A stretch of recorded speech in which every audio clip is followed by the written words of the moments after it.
where families are moving in 2026 and why it's not what you think. Hey guys, it's your favorite South Florida real estate agent again. I'm just coming back at you. My voice is almost getting there. If you've been only listening to headlines right now, you probably think families are fleeing or maybe panic buying or waiting for a housing crash. We've been talking about that. But that's not what's actually happening. What's actually happening is a little bit quieter. It's couples sitting at kitchen tables at night, running numbers. It's mothers researching school districts. Fathers worrying about job stability. It's families staring at insurance renewals, wondering how this keeps going up. And the reason why families are moving in 2026, it's not political. It isn't dramatic at the same time it is. It's pressure. It's sustained financial pressure. And when pressure builds long enough, people don't actually explode, they relocate. So today we're going to be breaking down where families are actually moving, why they're choosing those places, and what data, not the headlines, what real data is actually saying. Because behind every migration statistic, there's a family trying to actually breathe, right? So, I've got 5 pressure points. Yeah, there's about 5 structural forces that are driving families' relocations right now, that I see it. And if you don't understand these, you don't really understand the movement. Okay? So, let's talk about it. Number 1, mortgage rate shock. A $400,000 mortgage, let's say at 3%, about $1,686 per month, principal and interest. Now at 7%, you're about $2,661 per month. That's nearly $1,000 difference a month. So over 1 year, what is that, $12,000? Over 5 years, $60,000. That's not a minor. Yeah, that's not minor. That changes geography. Families locked in at low rates feel kind of stuck. I know that. Families entering at higher rates feel the squeeze. And when the monthly payment jumps like that, people reassess where they want to pay it. This is payment shock reshaping geography, basically. No other way to put it.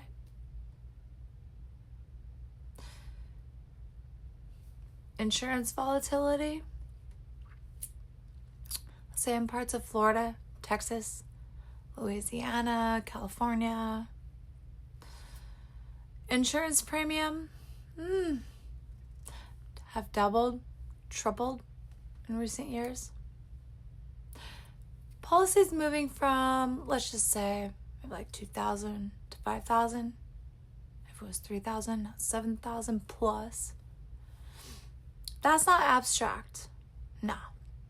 That's grocery money. That's savings. a stability. And when insurance becomes unpredictable, families look for calmer markets. See, the Midwest sits quietly benefiting from this. Oh, not because it's trendy. No. Because it's stable. Volatility moves families more than politics. We know that. How about property tax burden? Let's take New Jersey average effective property tax rate. How about that? Just go there. Around 2% in many counties. Texas often around 1.6 to 2%, depending on the district. North Carolina, often under 1%. On a $500,000 home, 2% is about $10,000 annually. That's 1% equals $5,000 annually. That's $5,000 difference per year. That's meaningful. So, families don't brag about property tax savings, not usually, but they feel them 100%. Quietly and, whatever. How about school districts? Homes in high-rated public school districts. They hold value better, even in slower markets. Because families are not buying just some walls. They're buying access. Access to stronger, graduation rates and lower crime corridors. Access to peer networks. Housing is often the largest tuition payment families ever make.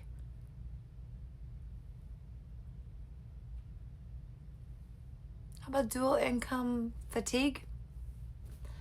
So 2 adults are working, let's say, full-time.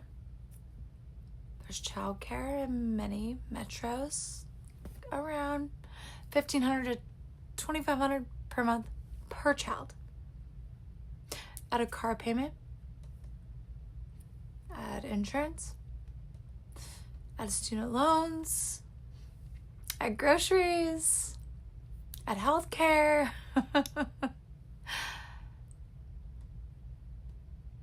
And you're making, let's say, $180,000 together combined. That's financially anxious in a metro area. You're not being irresponsible. That's just your costs stacking on top. So anchor migration is often exhaustion management. Yeah. So where are families going?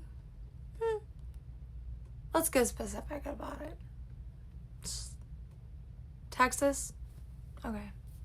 Strong job migration, especially in Dallas and Fort Worth area, suburbs, and Austin, the outer rings. No state income tax, but higher property taxes. Insurance is rising. Suburbs are seeing median home prices about $350,000 to $450,000 range in the outer rings. Infrastructure investment is pretty dang strong, for sure, that part. But the trade-off, tax structure shifts from income tax to property tax. In Florida, no state income tax. Strong in migration historically, but Insurance volatility, severe in coastal counties. HOA increases, every year common. Condo regulation, tightening after recent reforms that have happened. Suburban corridors around Tampa and Orlando are still seeing very strong, family demand. Trade-off, weather, risk, plus insurance risk versus tax savings. So, how about let's talk about North Carolina. The Charlotte suburbs, their, median's around 400 to 450K. Lower property tax rates, strong healthcare. Got a growing job base. Balanced growth, stays pretty good as far as that goes. Talk about Tennessee.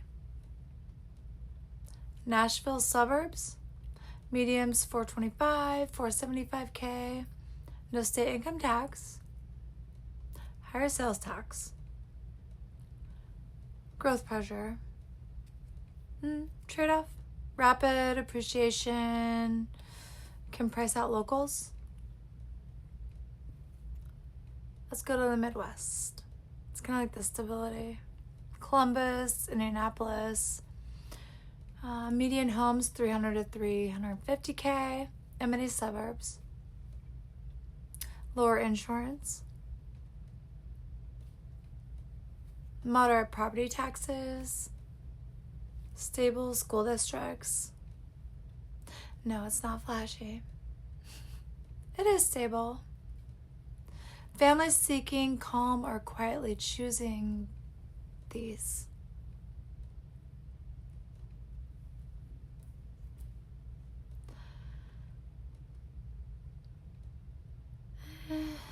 Now, let's take northern New Jersey and come around 170. Mortgage through 3,800, let's say. Property tax about 1,200, insurance 400, childcare 2,000, cars 800, utility about 500, right? What's your remaining margin? It's pretty tight. Now let's take the next family. Maybe they live in Charlotte's suburb. Mortgage is 2,900, tax 400, insurance 150, childcare 1,700. Maybe cars are similar, utilities similar. Monthly breathing room increases. Migration becomes logical, not emotional.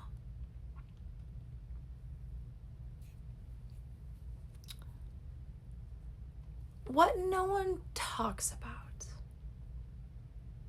Relocation costs, socially.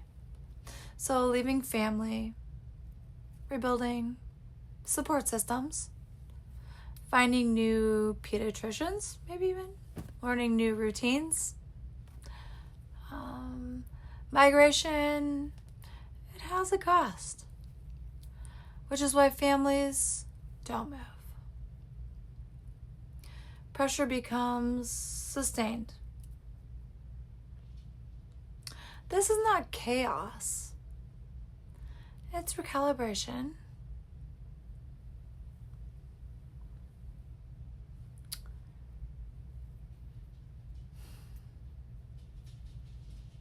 Well, if you're considering relocation in 2026,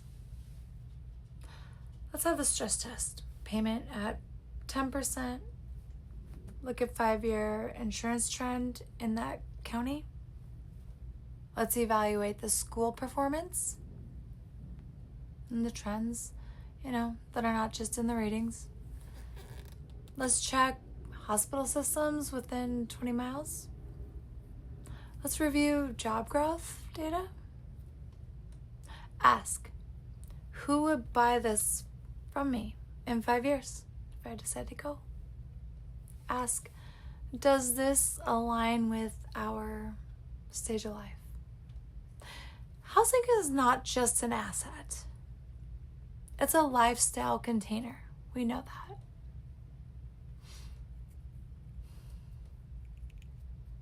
So, forward outlook, right? Going forward, we may see continued suburban preference, insurance-driven geographic shifts, probably. Water and climate considerations affecting the Southwest growth. Infrastructure-driven migration toward healthcare-heavy states. Slower migration if rates drop and lock-in effect loosens. You see, migration will not stop. It will rebalance. So, families are not fleeing. No. They got pressure. And when you have understanding and you can understand that pressure, you can stop chasing that headline. We all see them. And start making structured decisions. You see, that's where clarity lives.